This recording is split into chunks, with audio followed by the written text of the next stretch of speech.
सीधे रुक करते हैं। वित्त मंत्री निर्मला सीतारमन आ चुकी हैं। चौथे किस्त का ऐलान किया जा रहा है। इस वक्त सरकार की ओर से किसको क्या मिलेगा, सीधे रुक करते हैं इस प्रेस कॉन्फ्रेंस का। सुनते हैं वित्त मंत्री को।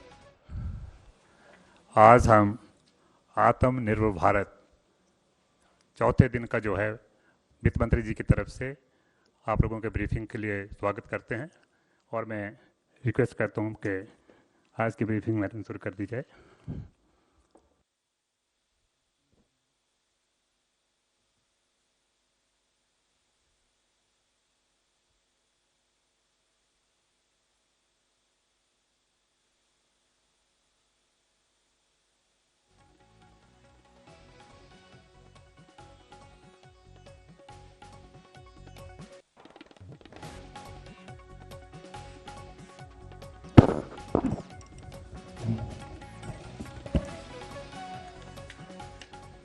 Namaskar.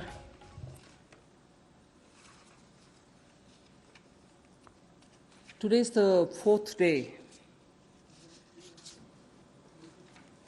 where after the Prime Minister's address to the nation on building a Atmanirbhar Bharat,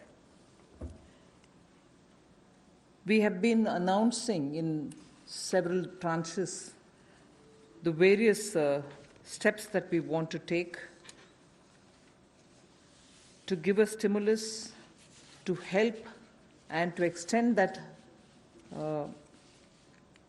little assistance which as a government we should and do it in time, and therefore we had a Pradhan Mantri Garib Kalyan package. Post that, we also ensured that people don't suffer with having to file their returns or comply with taxation and related things. So in stages, we've announced relief for the MSMEs, NBFCs, and so on. But importantly, Prime Minister had also said in building a self-reliant Bharat, we should prepare ourselves also for tough competition so that we become strong, we are able to be, first of all, self-reliant, and at the same time, be sure we are strong enough to face the challenges of the global value chains and also be ready to integrate. I repeat, when we talk of self-reliant Bharat, when we talk of Atmanirbhar Bharat, we are not looking inwards. It's not isolationist policy.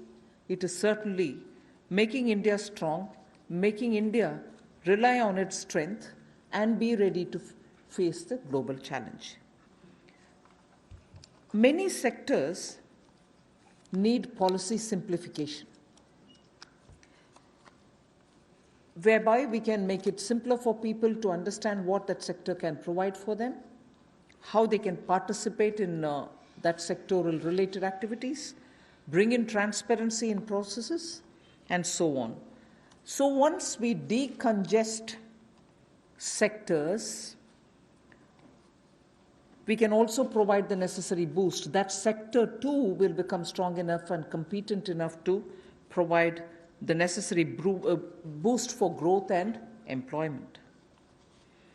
And as you all know, the Prime Minister has a very strong track record in taking up reforms, deep systemic reforms. I'll just highlight those reforms which are worth recalling. And on those reforms, it was public knowledge, and all of you all covered extensively the efforts that had gone to take everybody on board so that those reforms become everyone's reform. DBT, the direct benefit transfer.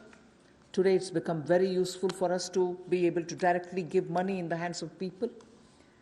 GST, which had been pending for a very long time, all states were taken on board, and GST brought in one nation, one market. IBC, companies waited for decades to have their insolvency-related matters settled.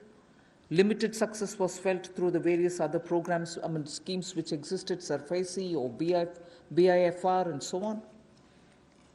Then the several steps which were taken for ease of doing business, so that India becomes an attractive destination for investment. You also had the public sector banks reforms, not only just infusing some equity, but also making sure that they become professionally managed, although they are public sector banks, and performing well, but still they needed to have more professionalism. So that was also, and giving independence for them, because that's an area in which I would take extreme pride to say, between 14 until today, you wouldn't have had one phone call going to any one of the banks saying, give this loan to my cousin or my whoever.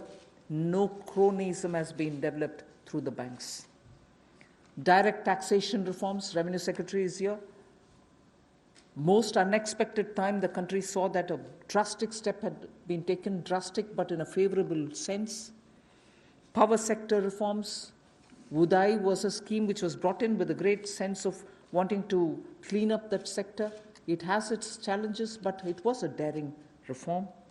Coal sector, and also water and irrigation. There are many such I can list, but Prime Minister Modi has been absolutely consistent in making sure reforms are taken up. So structural reforms are the focus of today's announcements. Today's announcements are focusing on structural reforms. The sectors in which these measures will be impacting are those sectors with these reforms which are going to be the new horizon for growth. And therefore, we see great potential in more investments which can be drawn with the reforms that we are announcing today. More production can be clearly marked, and certainly it will lead to a lot more employment possibilities.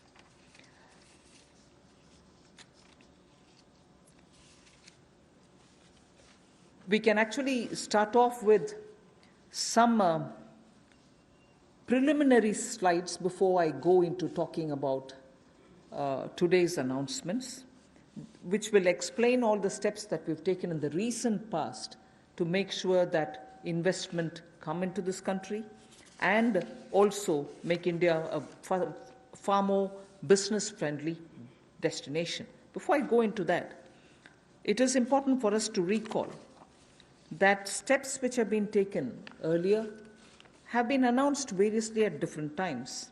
And because of the lockdown and because of COVID, I think time feels like as though it's been a long time since the budget was presented. It was only presented on 1st February. And just as soon as the finance bill got passed, the Parliament also had to very quickly close for the reasons of social distancing and so on. And just before February, we announced the National Infrastructure Investment Foundation, the fund that was launched. So, and therefore such steps have been taken. Clearly, these are the ones which are going to initiate a lot of things that we want to tell today, and also a lot of things that we want to do towards building an Atma-Nirbhar Bharat. So if we can go to the first slide. The policy reforms to fast-track investments. In the last couple of months, an empowered group of secretaries has been formed who also looked at project development, and project development cells were formed in various ministries. Ranking of states on investment attractiveness is also being worked out. This will make them compete for new investments, and promotion of champion sectors such as the solar PV manufacturing and so on, the advanced cell battery storage research. These kind of activities are also being given a priority. So for an Atma-Nirbhar Bharat and for Make in India, such steps are crucial, and we want to make sure that efforts which have been taken clearly give us the confidence that Make in India, which was launched at least 3 years back, as an initiative to change the mindset of people, to bring in new ways of doing business, to make sure that India becomes attractive on its strength are all being received very well. So today, if I look at Make in India for Atmanirbhar Bharat, the foundation was laid earlier, and many investors have found that India's market, size of India's market, the aspirational middle class, the rule of law which prevails, and also making sure the talent pool which exists in India makes India an attractive destination for producing for India and also for producing in India and exporting from India. So that is exactly what has been shown here, and incentive schemes are being given for these champion sectors. So we need to clearly understand the purpose with which, when we talk of Atmanirbhar Bharat, it is on all these steps building India's strengths. The next slide would show you that attempts and also efforts have already started for upgradation of industrial infrastructure. I'm saying all this because the reform steps that I'm going to announce will have all these also having a play in the various steps that we are announcing. Upgradation of industrial infrastructure is something which we need to talk about afresh, although industrial infrastructure, industrial land banks, and also clusters have been recognized long time back. But they're all somewhat being utilized, many of them lying unutilized. So now, using technology, we are making sure these land parcels are, through GPS, GIS mapping, are able to be identified, location cleared, their challenges being identified, common facilities which have to be created will all be done. 3,376 industrial parks and estates and SEZs have between them, have among them 5 lakh hectares, all of them mapped as industrial information system can map them for future use. So this will be a part of the portal which we'll be running, so that it will be available for any future potential investor to say, I know land exists there, we can go set up a business there. In the meanwhile, the state government working with the center is going to provide all the common facilities. So all industrial parks also will get ranked by 2020-21, so that we know what is the level of readiness that they have and how ready they are for competition. So with this said as a broad introductory statement, I just want to highlight the 8 sectors about which we are going to talk, where reforms are being brought in: coal, minerals, defense production. I read out separately the next 3, although they together contribute for flying, airports, and also aerospace-related matters. Airspace management, airports, MRO, which is maintenance, repair, and overhaul. So those 3 all go over to the civil aviation area. Distribution companies in the union territories, power distribution companies in the union territories. Space sector, where ISRO and others have been flag bearers for India. Atomic energy. So 8 sectors, but I will be showing you about 10 to 12 slides, all of them explaining each one of these sectors in detail. नमस्कार। आत्मनिर्भर भारत की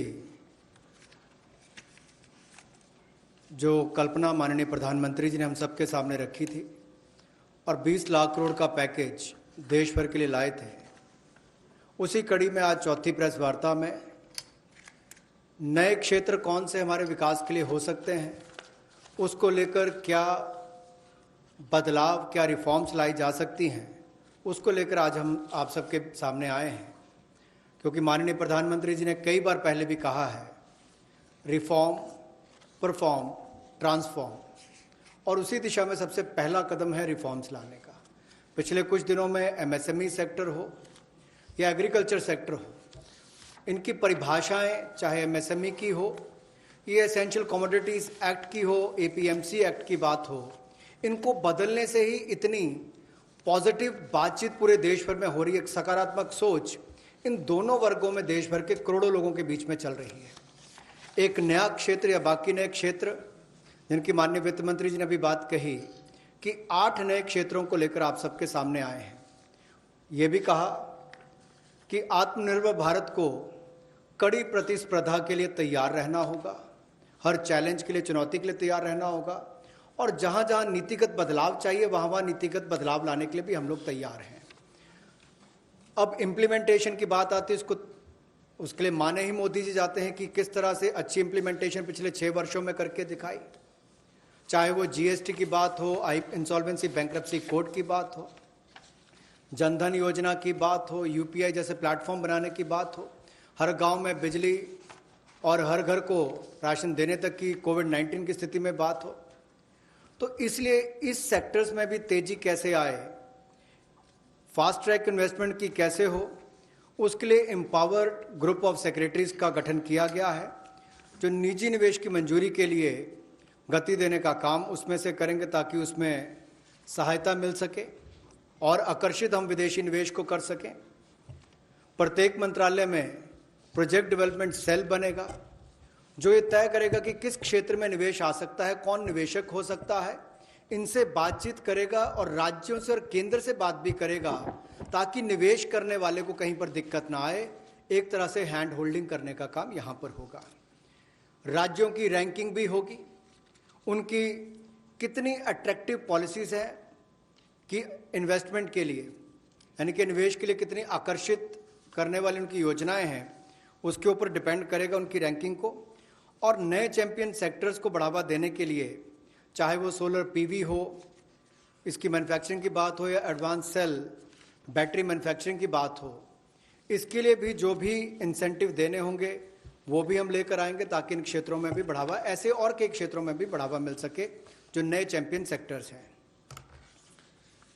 अब industrial infrastructure की अगर बात करें, औद्योगिक बुनियादी ढांचे में उसके उन्नयन के लिए इस योजना को लाया गया है ताकि देश भर में जो लगभग 3,376 industrial park, industrial estate, SEZ, ये लगभग 5 लाख हेक्टेयर्स में फैले हुए हैं और इन सब की जानकारी आपको औद्योगिक सूचना प्रणाली यानी कि IIS पर मिलेगी, जिसकी GIS मैपिंग की जाएगी ताकि निवेश करने वाले को कोई दिक्कत ना हो। जो उसको बाद में दिक्कत आती थी जमीन से जुड़े मुद्दों को लेकर, वो भी दूर होगी। जमीन की उपलब्धता भी 5 लाख हेक्टेयर के लगभग जो इंडस्ट्रियल हमारे स्टेट्स हैं या हमारे पार्क्स हैं उनमें भी जो होगी उसमें उनको लाभ मिलेगा। और इसीलिए इस योजना में बदलाव भी लाया गया है। इसको मिशन मोड पर, चैलेंज मोड पर किया जाएगा ताकि ज़्यादा से ज़्यादा निवेशकों को जमीन जल्द से जल्द उपलब्ध राज्यों में करवाई जा सके और इसके लिए कनेक्टिविटी में भी सुधार होगा और कॉमन इंफ्रास्ट्रक्चर जो है उसमें भी अपग्रेड करने का काम किया जाएगा। The first of the 8 sectors that I want to speak about is coal. There are 4 slides all speaking about the various steps, but I will run through about all the 4, even though the sequencing may be a bit different. We are bringing in commercial mining in coal sector. You know, coal, as all of you all know, coal is a government monopoly. That government monopoly is what is now being removed.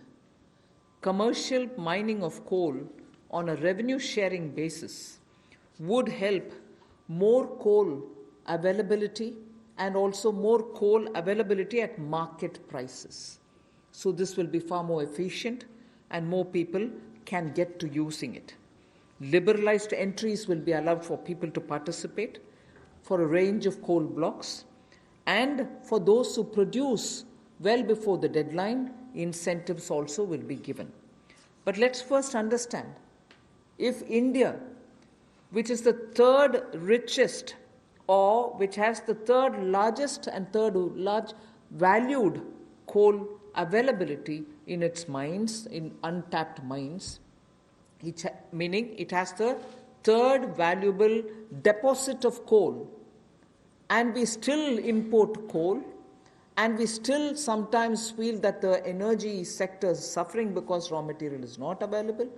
So regulations are required, and this line you would recall I have said day before yesterday, I have also said yesterday, regulations are required when there is a shortage. But this country has got abundant coal, and we've been regulating it, suffocating it from producing ample quantity of coal which will be required by the industry. Economy can be benefiting from this kind of opening up. Of course, we are conscious that coal is not so environment friendly.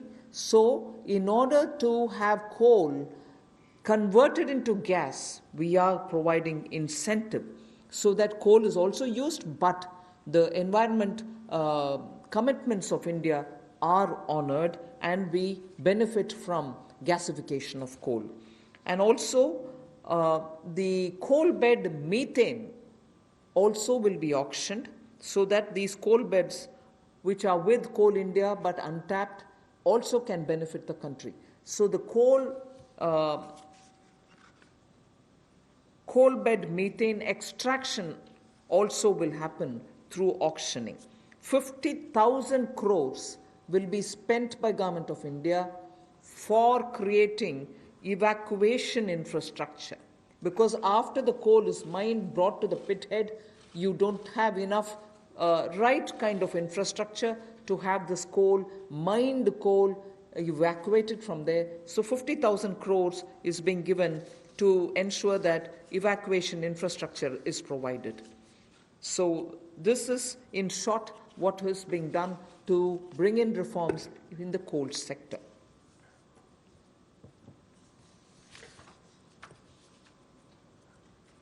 कोयला उत्पादन के क्षेत्र में आत्मनिर्भरता हमारी कैसे बने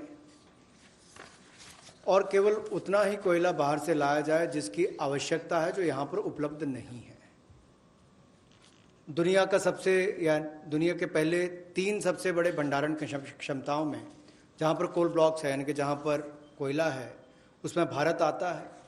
उसके बावजूद हम शायद अपनी क्षमता का दोहन नहीं कर पाए जो हमारे पास उपलब्ध थी, और इसीलिए कुछ बदलाव इसमें किए जाएंगे ताकि इसमें जो प्रति टन पहले जितने रुपए मिलते थे उसकी बजाय अब राजस्व साझा करने की बात आएगी, उस पर जाया जाएगा।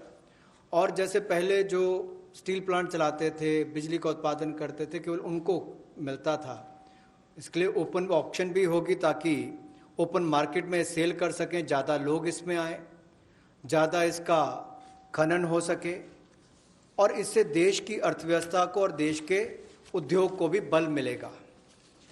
लगभग 50 ऐसे नए ब्लॉक्स खनन के लिए नीलामी पर आने वाले समय में उपलब्ध करवाए जाएंगे, और इसमें अपफ्रंट पेमेंट की सीलिंग होगी।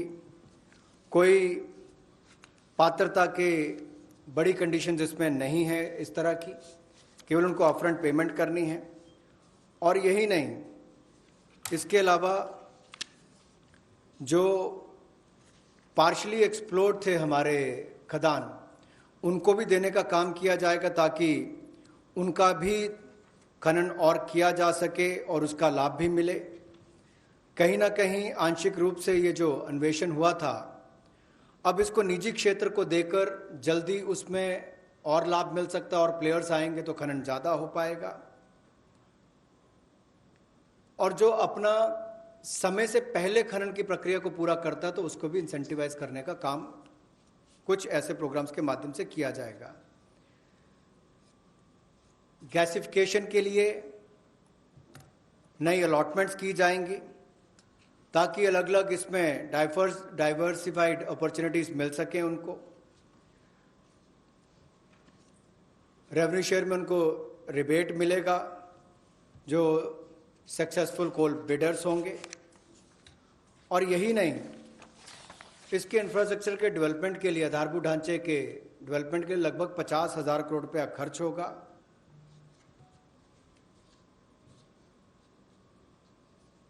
और ये जो कोल इंडिया लिमिटेड की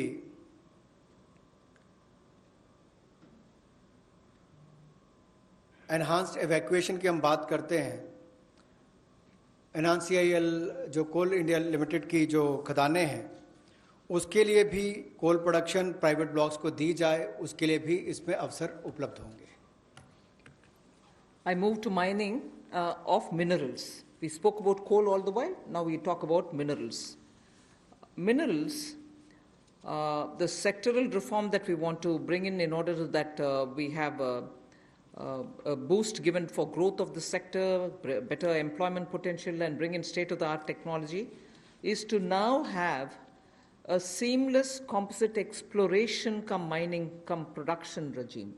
Earlier, somebody was doing the exploration, someone else had to again come and undergo the whole process of auction, bids and so on to start the mining, and then once the mining activity starts, the production is subsequent. All these were dealt with in separate silos. So now what is being suggested is to, for ease of everybody participating and also the stakeholders, a seamless composite exploration come mining come production regime is being brought in.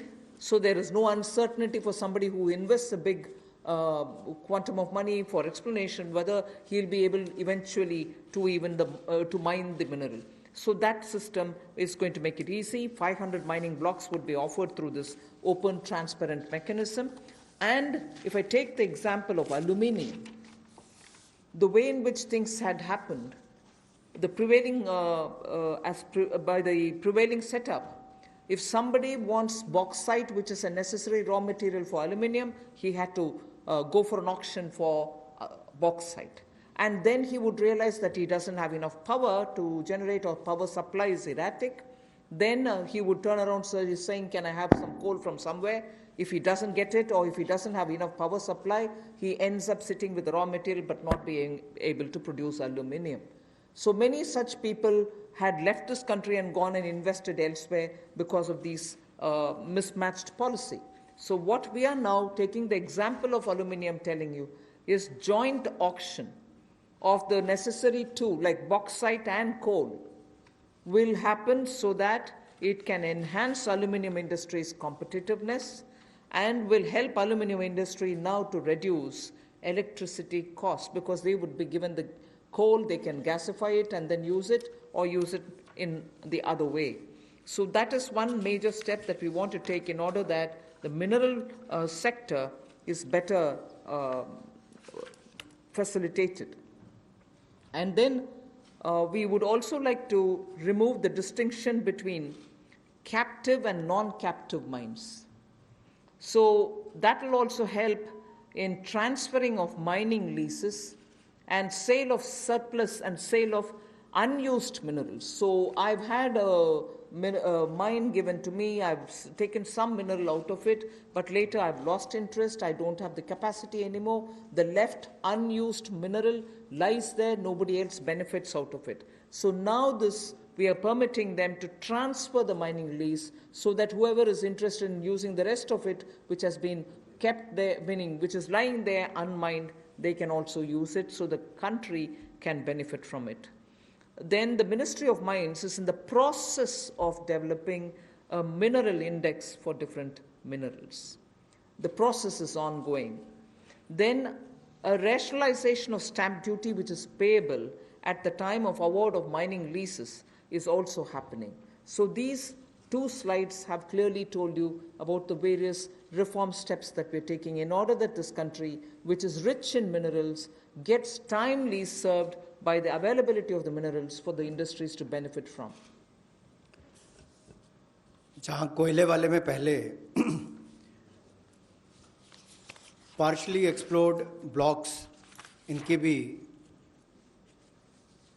Auction करने की option दी जाएगी ताकि उसकी exploration भी हो सके और उसकी प्रोडक्शन से भी उसका लाभ लिया जा सके.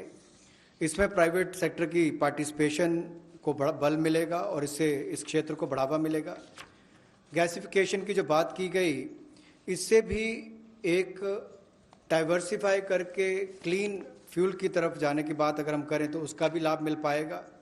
और इसमें भी लगभग इंफ्रास्ट्रक्चर की डेवलपमेंट के लिए 50,000 करोड़ रुपये का खर्च होगा. और यही नहीं, जो कन्वेयर बेल्ट वगैरह बनानी है रेलवे तक जाने के लिए, रेल हेड तक जाने के लिए 18,000 करोड़ रुपये का निवेश उसके ऊपर भी होगा, तो वो भी एनवायरनमेंट फ्रेंडली उस तरह के कदम उस पर उठाए जाएंगे, इससे भी उसको बल मिलने वाला है। और कोयले के क्षेत्र में एक बड़ा कदम है। कोल बेड मीथेन की जो बात करते हैं, उसकी एक्सट्रैक्शन के लिए भी उसमें उनको अधिकार दिए जाएंगे।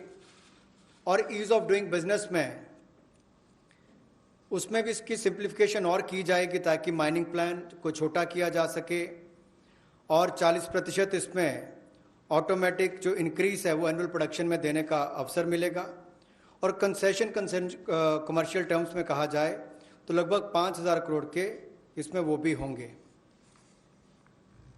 यही नहीं, इसके अलावा जो मिनरल सेक्टर में, खनिज क्षेत्र में आपने जो संरचनात्मक सुधार लाने की बात कही है, उसमें भी सीमलेस कंपोजिट एक्सप्लोरेशन का माइनिंग प्रोडक्शन रेजीम की हम बात करते हैं कि इसको लाएंगे और 500 माइनिंग ब्लॉक्स ये उपलब्ध करवाए जाएंगे। और इसमें भी बॉक्साइट और कोल मिनरल ब्लॉक्स, इसकी जॉइंट ऑक्शन हो, नीलामी प्रक्रिया हो, इसको बल दिया जाएगा ताकि जो एल्युमिनियम इंडस्ट्री है इससे उसको लाभ मिलेगा। अपनी बिजली की जो लागत आती है उसको कम करने के लिए भी, और एल्युमिनियम मैन्युफैक्चरिंग भी यहाँ पर ज़्यादा हो, इससे उसको बल मिलने वाला है। इससे जो हमारे खनन में उसको भी वृद्धि मिलेगी और रोजगार सृजन भी होगा और state of the art technology का भी इसमें उपयोग हो पाएगा।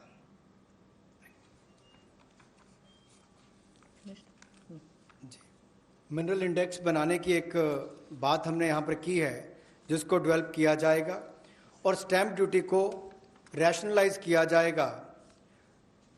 उस समय जब वो अवार्ड की जाएगी माइनिंग लीसेस, उस समय उनको कर दिया जाएगा। We now move over to talking about defense production.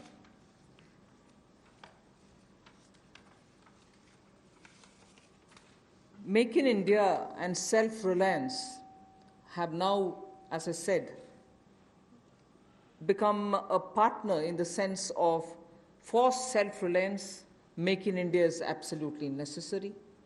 And particularly when you're talking about critical industries like defense, we need to be self-reliant where we really can be. Of course, armed forces require best of equipments. They need some of the latest technology-driven equipments. Some high-tech equipments are required, which have to be imported. They can be imported. And it continues. We are seeing very good latest weaponry coming also. But some of those which are being produced in India can be bought in India. And therefore, we have now come to a conclusion that we shall notify. This is done with the consultation with the Department of Military Affairs. We shall notify a list of weapons and platforms which shall be not allowed for import, but we shall have them bought from India. So the import of this listed set of equipments shall not be allowed. They shall be banned. And every year this list will be increased because more capacities which come to be recognized, which meet the standards, which meet the defense standards, will be obtained from India.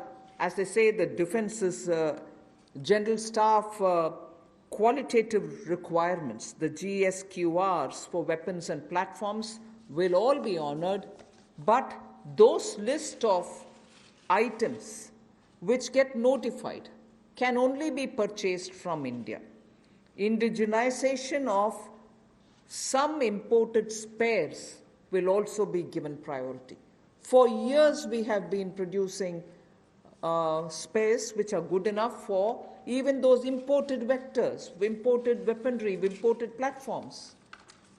Unless we are able to do that, the spares are also something which India probably can produce but are getting imported. So indigenization of imported spares.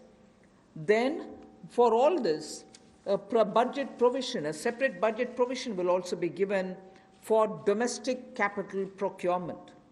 So this is going to be something with which the defense can make sure that their import bill can come down. This is done in consultation with the Department of Military Affairs, and this will be an important step towards making sure that Indian producers of defense equipments which are absolutely meeting with the standards which the armed forces would want will be purchased from India. The next step in defense production related reform is to improve the autonomy, accountability, and efficiency in ordnance supplies which are being made by the ordnance factories. And for this, we intend to corporatize ordnance factory boards. I like to emphasize here, corporatization is not privatization. It doesn't mean that the ordnance factory boards are going to be privatized. No, they're not being privatized. But corporatized they will be. We want them to be better managed. We also eventually hope that they will get listed in the stock market. Ordinary Indian citizens can also buy shares in them. And through that, we expect that the ordnance factory boards and their processes, decision-making, output, performance, all of them will be transparent for the Indian citizens. So ordnance factory boards will be corporatized, not privatized. I want to underline that, and I want media friends to please differentiate between corporatization and privatization. The next set of things about defense production is that FDI limits are being raised from 49% to 74%. Of course, it will have the security clearances and everything else, as always. And then we'll also have a mechanism established so that time-bound defense procurement processes happen. There will be a project management unit set up. Support will be given for contract management purposes.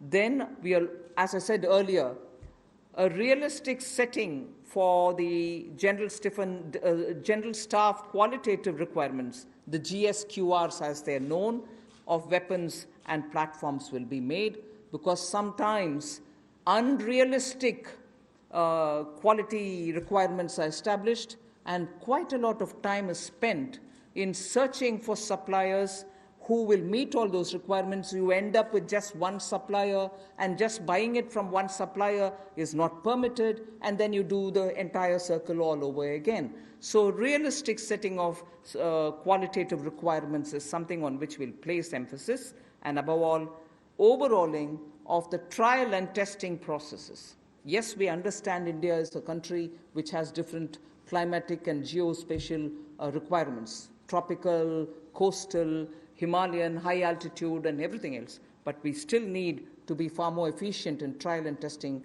of procedures.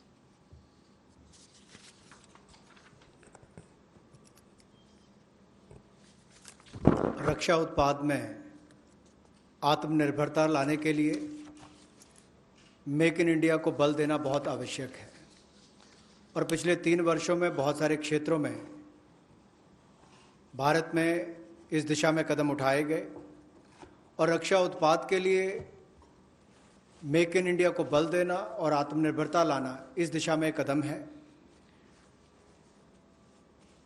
Weapons की list को notify किया जाएगा, platforms की list को notify किया जाएगा, और उन पर बैन लगाया जाएगा इंपोर्ट के लिए। हर साल इसके लिए अलग अलग टाइमलाइंस आती जाएंगी, ताकि वर्ष प्रति वर्ष भारत में हथियारों का उत्पादन यहीं पर हो और हम विदेशों पर कम निर्भर रहें। उस दिशा में एक कदम है। जो पुर्जे भी हमें इंपोर्ट करने पड़ते हैं, उसमें भी कमी लाने के लिए उनकी मैन्युफैक्चरिंग यहीं पर हो, भारतीय कंपनियों में उनका निर्माण हो, यहीं पे भारत में हो, और यही नहीं, इसके लिए सेपरेट बजट का प्रावधान भी किया जाएगा, जो डोमेस्टिक कैपिटल प्रोक्योरमेंट है उसके लिए। और इससे हमारे डिफेंस इंपोर्ट बिल में भी एक भारी कटौती होगी, लेकिन जिसका सीधा लाभ भारत में बनाने वाली उन कंपनियों को मिलेगा जो हिंदुस्तान के सैन्य की एक आपूर्ति करेंगी। और इसी दिशा में ऑटोनॉमी लाने के लिए और ज़्यादा जवाबदेही, अकाउंटेबिलिटी तय करने के लिए और कामकाज में एफिशिएंसी लाने के लिए ऑर्डिनेंस सप्लाईज जो हैं, जो हमारी कॉरपोरेशन हैं, जो हमारे ऑर्डिनेंस फैक्ट्रीज हैं, उनका कॉरपोरेटाइजेशन यानी कि निगमीकरण करने की हम बात कर रहे हैं। और निगमीकरण और निजीकरण में बहुत अंतर है। ऑर्डिनेंस फैक्ट्री बोर्ड का निगमीकरण होगा ताकि उनके कामकाज में और सुधार हो, बेहतर प्रोडक्ट बन सकें, सेना को और अच्छे हथियार मिल सकें, दुनिया भर के देशों पर हमारी निर्भरता कम हो, हिंदुस्तान के अंदर और रोजगार पैदा हो सके, कंपनियों को लिस्टिंग कराकर उनकी भी क्षमता बढ़ाने का काम किया जा सके, कुल मिलाकर पारदर्शिता और बेहतर प्रदर्शन की ओर हम आगे बढ़ सकें। इसलिए निगमीकरण करना बहुत आवश्यक है। इसलिए ऑर्डिनेंस फैक्ट्री बोर्ड का निगमीकरण किया जाएगा। और दूसरा रिफॉर्म्स, जहां एफडीआई लिमिट है डिफेंस मैन्युफैक्चरिंग के क्षेत्र में, वो स्वचालित प्रत्यक्ष विदेशी निवेश के लिए 49% से बढ़ाकर 74% कर दी जाएगी। यानी कि automatic defence route, automatic FDI का जो रूट है उसके लिए 49% से 74% उसको कर दिया जाएगा लिमिट को। और time bound defence procurement process हमारा हो, इसके लिए त्वरित फैसले लेने का भी काम किया जाएगा। अनुबंध प्रबंधन के लिए प्रोजेक्ट मैनेजमेंट यूनिट का गठन किया जाएगा। और जो GSQRs हैं वेपन्स और प्लेटफॉर्म्स की, उसको भी व्यवहारिक बनाने का काम किया जाएगा।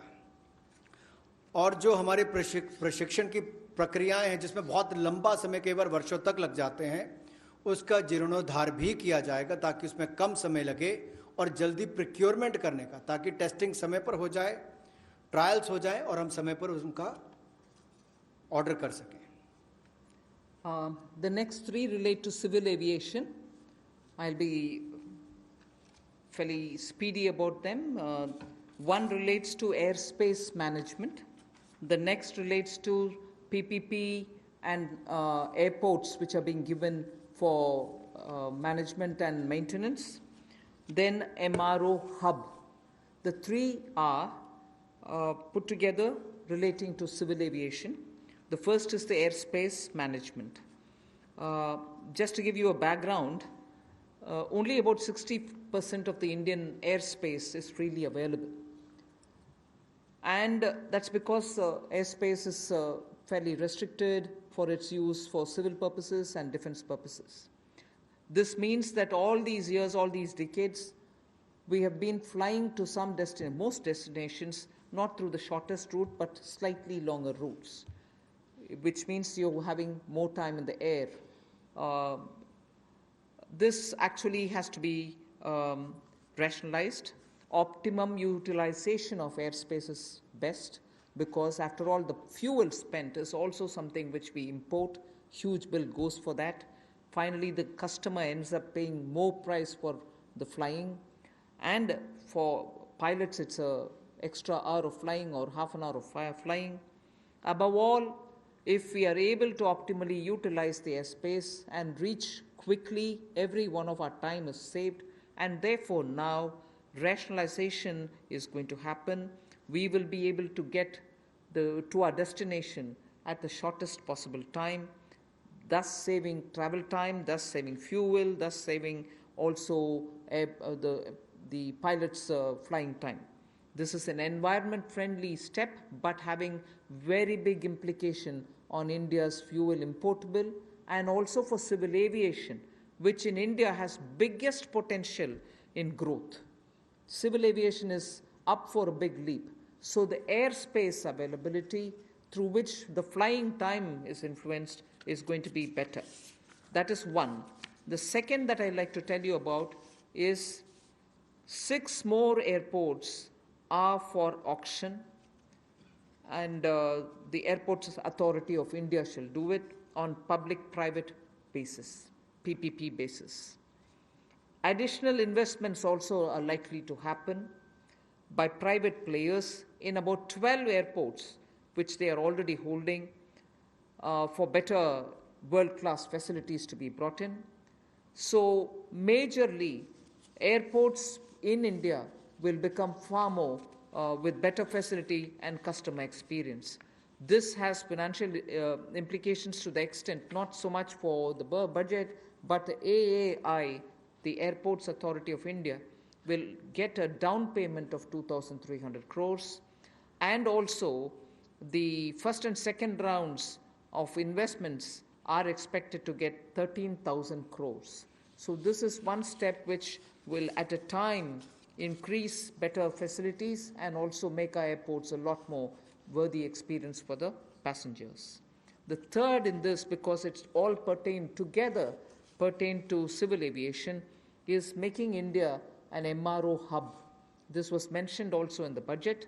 Maintenance, repair and overhaul of aircrafts is a big business.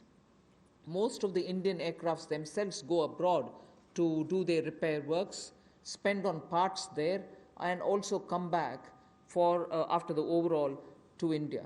But maintenance and repair and overall, India has all the capacities, manpower skills required, soft skills required, and also India can then be the center for many of the flights which go towards Southeast Asia, long distance to Australia, similarly westwards also. If we make sure that MRO's ecosystem is created in India, for which the tax regime has already been altered so that it favors setting up MRO in India, this is a major step that we want to make sure that India benefits from. And in this, not just civil aircrafts, but also defense aircrafts can also be benefiting from the MRO, which if we make India as a huge hub. Maintenance cost for all airlines will come down, and that again will have a ripple effect on the passengers. The travelers can probably pay less after that. So these are 3 put together reforms for the civil aviation sector. Civil aviation sector को लेकर जो 3 बड़े कदम हैं, हम सबको पता है समय की बहुत कीमत है और हर व्यक्ति के समय को बचाने का प्रयास किया जाए। इसके लिए हवाई क्षेत्र में, यानी कि जो हवाई जहाज से उड़ते हैं उनके लिए अगर कुल मिलाकर देखा जाए तो मात्र 60% भारतीय हवाई क्षेत्र जो है वो नागरिक विमानों के लिए उपलब्ध है। इसलिए भारतीय नागरिक विमानों को लंबे रास्ते लेने पड़ते हैं, जिसमें लोगों का समय भी जाता है, फ्यूल भी ज़्यादा कंज्यूम होता है। अब भारतीय हवाई क्षेत्र की इस पाबंदी को और सरल और जो हम सुगम बनाएंगे, जिससे नागरिक विमानों के लिए कम समय लगेगा और वो ज़्यादा दक्ष बन सकेंगे। मिलिट्री अफेयर विभाग के साथ समन्वय करके इसको 2 महीने के अंतर्गत सुलझा लिया जाएगा और अवसर उपलब्ध करवाए जाएंगे।